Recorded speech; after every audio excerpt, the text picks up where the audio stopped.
नमस्कार, स्वागत है आपका दैनिक उत्तराखंड में और मैं हूं आपके साथ मनोज चौहान। उत्तराखंड में वीडियो भर्ती पेपर लीक के बाद एसटीएफ लगातार अपनी कार्रवाई कर रही है। एसटीएफ ने 13 लोगों को अभी तक गिरफ्तार किया है और इस भर्ती धांधली को लेकर जो सबसे पहले आवाज उठा रहे थे बेरोजगार संघ के अध्यक्ष बॉबी पंवार। बॉबी पंवार अभी हमारे साथ मौजूद हैं। बॉबी जी, स्वागत है आपका दैनिक उत्तराखंड में। धन्यवाद। साथ ही समाज सेवक रघुवीर सिंह बिष्ट जी भी हमारे साथ मौजूद हैं। अब बात करेंगे, सबसे पहले बॉबी पंवार से बात करते हैं। बॉबी भाई, कब से आपको इनपुट मिल रहे थे कि इन भर्तियों में धांधली चल रही है और आपके पास कब से इनपुट आने शुरू हुए? देखिए, भर्तियों में धांधली की बात करें तो बहुत पहले से ये सामने चीज़ें आ रही थी। वो पहले से आप 2016 से वीडियो ले लीजिए, उसके बाद जेई का एग्ज़ाम हुआ, तमाम प्रकार के जो उसके बाद फॉरेस्ट गार्ड, वन दरोगा, इस प्रकार की जो चीज़ें हैं ये चल रही थी। तो लगातार हम भी जब 2018 में संगठन का निर्माण हुआ तो लगातार इस लड़ाई को लड़ रहे थे और इस लड़ाई को आगे भी बढ़ाया। तो आगे बढ़ाते बढ़ाते कई दफ़े हमें असफलताएं भी हाथ लगी, परंतु कई दफ़े सफलताएं मिली। पर आज उत्तराखंड के जनमानस के सामने ये पूरा पर्दा हट गया है कि पर्दे के पीछे कैसा भ्रष्टाचार हो रहा था, यूकेएसएससी कैसे भ्रष्टाचार करवा रहा था, यहाँ की सरकारें कैसे भ्रष्टाचार करवा रही थी। तो इस भर्ती की जो मैं बात करूं तो ये जब भर्ती हुई 4 और 5 दिसंबर को, उस दौरान तो 3 तारीख को मुझे सुद्धवाला जेल भेज दिया गया था। क्या पता उस दौरान ही ये पता लग जाता 4-5 को कि इसमें धांधली हो रही है, परंतु ऐसा कोई इन्होंने वो नहीं छोड़ा। इन्होंने मुझे सुद्धवाला भेज दिया। 5 तारीख को मुझे जेल से छोड़ा गया। उसके बाद पेपर तब तक ख़त्म हो चुके थे और फिर पेपर में धांधली इतने पारदर्शी तरीके से की गई कि किसी को कानो कानो खबर नहीं हुई। उसके बाद जब रिजल्ट निकलता है, रिजल्ट के समय जब ऐसे लोग चयन सूची में आते हैं, वो प्रतिनिधि हैं या किसी पार्टी संगठन के पदाधिकारी हैं, तो हमें सोचने पे मजबूर कर देता है कि जो हमारा बच्चा, उत्तराखंड का पहाड़ों से आया हुआ बच्चा या जो मेहनत करने वाला बच्चा है, वो तो लाइब्रेरी में, कोचिंग में बैठ के घिस गया है, परंतु उनके सिलेक्शन ना होने की बजाय इन लोगों के सिलेक्शन हो रहे हैं जो यहाँ पर 1 साल भी पढ़े नहीं है या जो प्रतियोगी परीक्षाओं की तैयारी नहीं कर रहे। तो हमें इस पर शंका हुई। उसके बाद हमने इस पर कार्रवाई करना शुरू किया। हमने आयोग को ये मैसेज पहुँचाया कि भाई इसमें धांधली हुई है, आप जाँच कीजिए। तो आयोग के जो पदाधिकारी है, वो चाहे अभी इस्तीफा दिए हुए निवर्तमान अध्यक्ष हैं या आयोग के सचिव हैं, उन्होंने साफ स्पष्ट मना कर दिया कि इस पर कोई धांधली नहीं हुई है, जैसा कि बहुत से पेपरों में पहले भी हुई है। जब उन पेपरों की जांच ही नहीं हुई तो धांधली कहाँ से आएगी। पर इस मामले को अगर आज जांच तक पहुंचाए तो सबके सामने खुलकर सामने आया है। और इसमें ऐसे भी गिरफ्तारियां हुई है जो पहले 2019 में अपने पेपरों को पास करके जो हाई कोर्ट में जो काम कर रहे थे, जो न्यायालयों में काम कर रहे थे, तो उस समय भी आवाज़ उठी थी कि ये हाई कोर्ट का ग्रुप सी का पेपर बहुत बड़ी मात्रा में आउट हुआ है, परंतु आयोग ने उस समय संज्ञान नहीं लिया, सरकार ने संज्ञान नहीं लिया। आज वो लोग अपने पैसे वसूलने के चक्कर में आज वो अंदर है, सलाखों के पीछे हैं, क्योंकि वो यहाँ से अपना पैसा वसूलना चाहते थे। तो लगातार ये उत्तराखंड में चल रहा था। तो उसके पीछे हमने काफ़ी सबूत भी जुटाए और उसके बाद ये आयोग के सामने रखे, मुख्यमंत्री महोदय के सामने रखे, तो जांच के आदेश हुए। उसके बाद एसटीएफ ने बड़ी कार्रवाई करते हुए 13 लोगों को अभी तक गिरफ्तार किया और बहुत से लोग रडार पर हैं। अच्छा, जब आपके पास सबसे पहले इनपुट आए होंगे तो आप किन किन से मिले थे पहले? देखिए, हम मिले तो आयोग के अध्यक्ष से मिले थे, आयोग के सचिव से मिले थे। उसके बाद जब बात नहीं सुनी जा रही थी तो हमने कहा कि अपने चुने हुए जनप्रतिनिधियों के पास जाएं। हम तमाम लोगों के पास मिले, मुख्यमंत्री आवास घेराव किया, परंतु हमारे हाथ निराशा लगी। मुख्यमंत्री ने भी शुरू में संज्ञान नहीं लिया। आज 4 महीने बाद अगर वो जांच के आदेश दे रहे हैं तो चलो ठीक है, देर आए दुरुस्त आए, जांच के आदेश तो हुए, परंतु शुरू में यदि सुन लिया जाता इस बात को तो कहीं ना कहीं जो आज कह रहे हैं कि कोई साक्ष्य जो हैं वो मिटा दिए गए हैं, इस प्रकार की घटनाएं हुई है, तो आज शायद वो साक्ष्य भी होते अगर उस समय तत्काल जांच बिठाई जाती। इससे पहले जो भर्तियां हुई हैं उनको किस तरीके से आप देख रहे हैं? क्या उसमें भी आपको कुछ गड़बड़ियां लगने की आशंका है या कुछ सबूत आपके पास हैं? बिल्कुल, देखिए, इससे पहले भी तमाम भर्तियां जो हुई है, कई भर्तियों में गड़बड़ी की आशंका है और कई भर्तियों में आवाज़ें भी उठी थी, परंतु होता क्या कि पहले की तरह इस बार भी यही करने वाले थे कि डीबी इतने जल्दी करवा दिया, मामले को दबाने के लिए कई रणनीतियाँ अपनाई जा रही थी, परंतु ये शुक्र है ऊपर वाले का कि उन्होंने ये राज खोल के रख दिया। और इससे पहले कई भर्तियां हुई है, दरोगा भर्ती भी हुई थी, उसमें भी काफ़ी बड़ी मात्रा में जो गड़बड़ियां हुई थी, परंतु उसकी भी कोई जांच नहीं हुई। अभी वन दरोगा की है, एसटीएफ के पास जांच चलेगी है, उसकी भी हाई कोर्ट ग्रुप सी की है। इससे पहले और भी भर्तियां हैं, और इस आयोग के अलावा लोक सेवा आयोग में बहुत बड़ी गड़बड़ियां हैं, उसको भी एक्सपोज करेंगे मीडिया के माध्यम से, जल्दी उस चीज़ को एक्सपोज करेंगे। हमारे साथ रघुवीर सिंह बिष्ट जी भी हैं। बिष्ट जी, अब आपसे जानेंगे, जब कोई बच्चा सालों की मेहनत करता है और उसके बाद लास्ट में पेपर लीक हो जाता है, आप इसको किस तरीके से देखते हैं? किसकी आप इसमें खामियां सबसे ज़्यादा मानते हैं?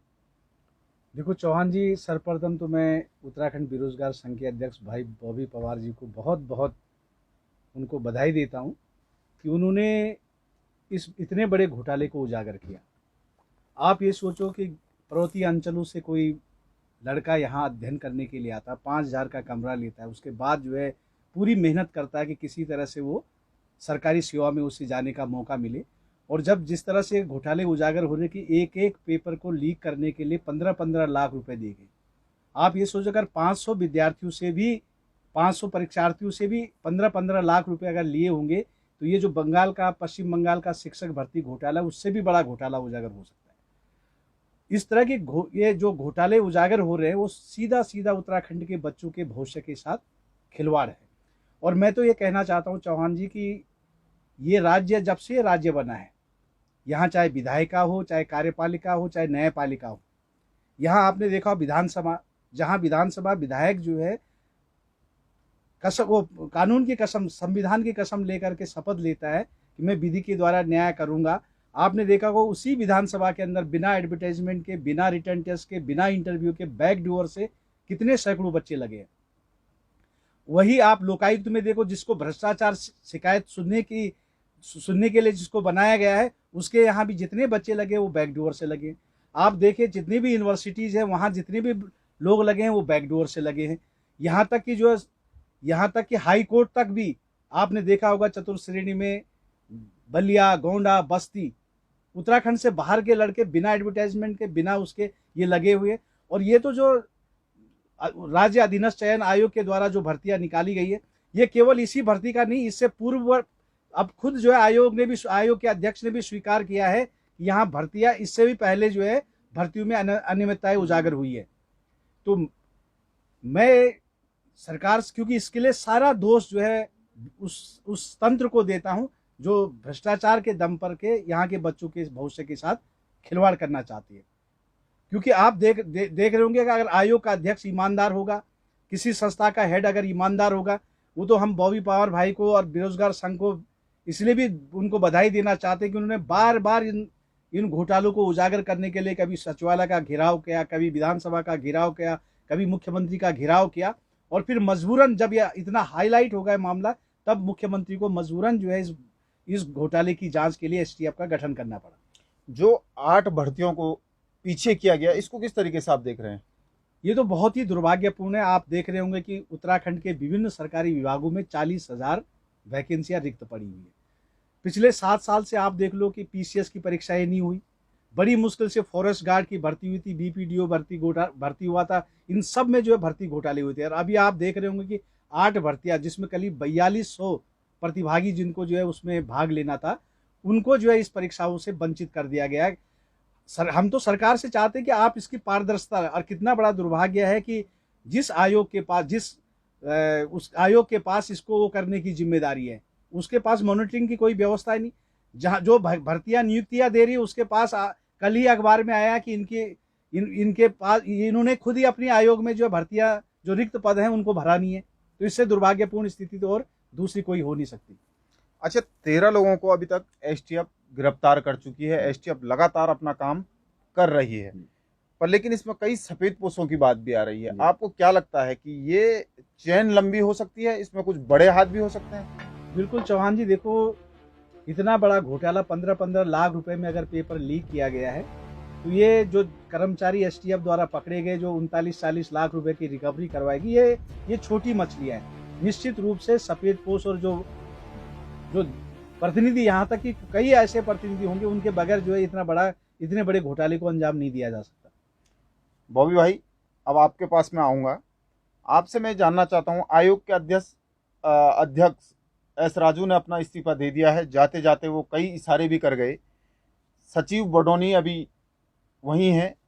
बडोनी को लेकर आपका क्या स्टेप है, क्या आप मानते हैं, और एस राजू जी के इस्तीफे पर आप क्या मानते हैं? देखिए, जिस प्रकार से आयोग में पहले से ही परीक्षाओं में गड़बड़ियां दिखती आ रही है या अनियमितताएं दिखती आ रही है, और उस दौरान आप 2018 में आयोग के सचिव का 1 साल का विस्तार करते हो 2018 में, उसके बाद 1 साल के विस्तार के बाद वो लगातार इतने लंबे समय तक चल रहे हैं, तो कहीं ना कहीं इन्हें राजनीतिक श्रेय है, और कोई व्यक्ति जो इनका उपयोग शायद हो सकता है कि इन परीक्षाओं में जो ऐसी घटनाएं हो रही है उनमें कर रहे हो। इसीलिए तो ये सेवा विस्तार, इसलिए 1 साल का सेवा विस्तार हो रहा है, इसलिए तो आगे बढ़ा रहे हैं। हम ये मांग करते हैं कि तत्काल प्रभाव से वहाँ से आयोग के सचिव को हटाया जाए, और वहाँ पर और भी कर्मचारी है, वहाँ पर परीक्षा नियंत्रक जो जनवरी में रिटायर्ड हो गए हैं, उनको जांच के घेरे में लेना चाहिए। इन सब की संपत्ति की जांच होनी चाहिए, तब जाकर यहाँ के युवाओं के साथ न्याय होगा। आप इनकी एक बार संपत्ति की जांच करके तो देखिए, कहाँ कहाँ पर इन्होंने ठिये बनाए हुए हैं, वो सब सामने खुलकर आएगा। आगे जो और भी भर्तियां हैं उनको लेकर क्या सबूत आपके पास और हैं? कितने सबूत आपने अभी भी इकट्ठे किए हैं जिनका आप खुलासा करने वाले हैं? देखिए, हम अभी लोक सेवा आयोग का खुलासा भी करेंगे, किस प्रकार से वहाँ लोक सेवा आयोग ये दावा करता है कि सारी बात हमारे हाथ में है, वो भी हम खुलासा करेंगे। ये कैसे कह सकते हैं कि भाई सारी बात हमारे हाथ में है, आपका सिलेक्शन हमारे हाथ में है, या फिर ये कह लो कि जब लोक सेवा आयोग की परीक्षाएं चल रही है, उन परीक्षाओं के दौरान अभ्यर्थियों को, जो वहाँ अभ्यर्थी है, उनको कॉल करना क्या उचित है? क्यों कॉल किए जाते हैं उनको? वो सारी घटनाएं हम आपको उजागर करवाएंगे, और इसके बाद और भी भर्तियों में हमें जो गड़बड़ियों के हमारे पास जो एविडेंस है वो साक्ष्य भी रखेंगे, और ये जितनी भी भर्तियां गड़बड़ियों के उसमें आएगी, या उतनी भर्तियां जांच के घेरे में आनी चाहिए। लास्ट सवाल अब मैं रघुवीर सिंह बिष्ट जी से लूँगा। बिष्ट जी, मेरा लास्ट सवाल आपसे है, जब उत्तराखंड राज्य के लिए आंदोलन हुआ था, कई नौजवान, युवा, बुजुर्ग, महिलाएं, सब ने आंदोलन किया था, कई हमारे आंदोलनकारी शहीद हुए थे। क्या जब हमने उत्तराखंड मांगा था, आप राज्य आंदोलनकारी भी रहे हैं, तो क्या आपको क्या देखते हुए, किन सपनों को देखते हुए हमने उत्तराखंड मांगा था, क्या वो सपने आज साकार हो रहे हैं? देखो चौहान जी, मुझे कहने में बिल्कुल भी संकोच नहीं कि सरकारें कोई भी रही हैं, जो शहीदों ने जो सपना देखा था उत्तराखंड के लिए, जो लगभग 42 शहादतें हुई थी, वो सपने अभी साकार होते हुए नहीं दिखाई दे। उसके पीछे पहचान भी थी और दूसरा रोजगार भी था। और आज आप देख रहे होंगे कि उत्तराखंड स्वतंत्र भारत का ऐसा राज्य है जहां औसत बेरोजगारी दर राष्ट्रीय औसत बेरोजगारी दर से अधिक है, 7.8% तक। और हमारा स्टेट वैसे भी सर्विस ओरिएंटेड प्रदेश है। यहाँ का मुख्य रोजगार जो है वो नौकरी है, क्योंकि आप देख रहे हो कि 65% यहाँ वन भूमि है, और अधिकतर यहाँ के नौकरी की जो मेन रोजगार है वो सर्विस है, नौकरी है।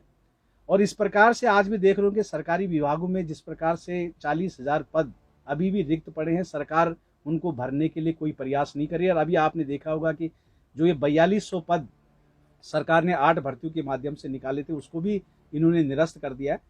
तो ये राज्य की जो अवधारणा थी कि रोजगार मिलेगा, राज्य की अवधारणा थी पलायन रुकेगा, राज्य की अवधारणा थी कि जो 1000 हेक्टेयर भूमि बंजर पड़ चुकी है वो बंजर नहीं पड़नी चाहिए, जो 3500 घरों में ताले लग चुके हैं वो ताले नहीं लगते, और जो बेरोजगारी इतनी चरम सीमा पे पहुंचती वो बेरोजगारी इतनी चरम सीमा पे नहीं पहुंचती। और जो शहीदों ने सपना देखा था कि शहीदों की सपनों की राजधानी गैरसैंण हो, ये इन सभी मुद्दों पे सरकारें जो है नाकामयाब है। थैंक यू दैनिक उत्तराखंड से बात करने के लिए। लास्ट सवाल बॉबी भाई आपसे लूँगा। जो युवा हैं जिन्होंने मेहनत की, तैयारी की, परीक्षा दी, और अब जांच इस परीक्षा में चल रही है क्योंकि पेपर लीक हो गया है, कई लोग गिरफ्तार हैं, आखिर वो युवा जो पहाड़ का युवा है, घर में बैठा है, उसने तैयारी की, आगे मेहनत, कई युवा इसमें ऐसे हैं जिनकी लास्ट ये भर्ती भी हो सकती है, उनकी एज जाने वाली होगी, ओवर एज होने वाले होंगे, वो युवा आपसे ये जानना चाह रहे हैं, आप युवाओं के लिए हमेशा लड़ते रहे हैं, कि अब हमारा भविष्य क्या होगा, जो ये लड़ाई जा रही है किस मोड़ तक जाएगी, और इस भर्ती के बाद नतीजा क्या आएगा, आप क्या उन युवाओं को कुछ मैसेज देना चाहते हैं कि हम जो ये लड़ाई लड़ रहे हैं, ये यहाँ तक हम ये लड़ाई लड़ रहे हैं और आपका भविष्य ये होगा, तो मैसेज आपका उन युवाओं के लिए हो? देखिए, ये जो लड़ाई है ये उत्तराखंड के युवाओं के भविष्य की लड़ाई है। ये हम नहीं कह रहे हैं कि हम अगर लड़ रहे हैं तो हमें ही इसका फल मिलेगा। अगर हाँ अंजाम तक यदि अभी पहुंच गई है तो हमें भी इसका फल मिलेगा और आने वाले पीढ़ी को इसका फल मिलेगा कि अगर यहाँ के सरकारों ने, यहाँ की जांच समितियों ने अगर बहुत ठोस कार्रवाई कर दी है और एक नज़ीर पेश कर दी है, तो कम से कम आने वाले समय में जो ऐसी घटनाओं को अंजाम देंगे उनके खिलाफ यदि सख्त से सख्त कार्रवाई हो तो ऐसी घटनाओं को अंजाम देने वाला डरेगा, उनके हौसले परास्त होंगे। तो इसलिए इस लड़ाई को अंजाम तक पहुंचाने में प्रदेश के हर युवा और हर अभिभावक का नैतिक कर्तव्य बनता है कि वो इस लड़ाई को आगे बढ़ाए और अंजाम तक पहुंचाए, जिससे कि आने वाली पीढ़ी, जो मेहनती बच्चे हैं, जो योग्य बच्चे हैं, हमारे उत्तराखंड के विभागों में कार्यरत हो। Thank you. दैनिक जी, उत्तराखंड से बात करने बहुत बहुत धन्यवाद आपका। बिश जी, आपका बहुत बहुत धन्यवाद दैनिक उत्तराखंड से जुड़ने के लिए। और तो ये था हमारे साथ बेरोजगार संघ के अध्यक्ष बॉबी पंवार मौजूद थे, साथ में समाज सेवक रघुवीर सिंह बिश जी मौजूद थे। जिस तरीके से बॉबी पंवार ने बताया कि वो पहले से आयोग के पास भी गए जब उनके पास लग रहा था कि इस भर्ती में कुछ गड़बड़ी है, पर लेकिन पहले तो आयोग ने सुना नहीं। बाद में जब उन्होंने आंदोलन किया तो उनको जेल डाला जाता है। फिर उसके बाद वो मुख्यमंत्री पुष्कर सिंह धामी के पास जाते हैं और उसके बाद जांच होती है।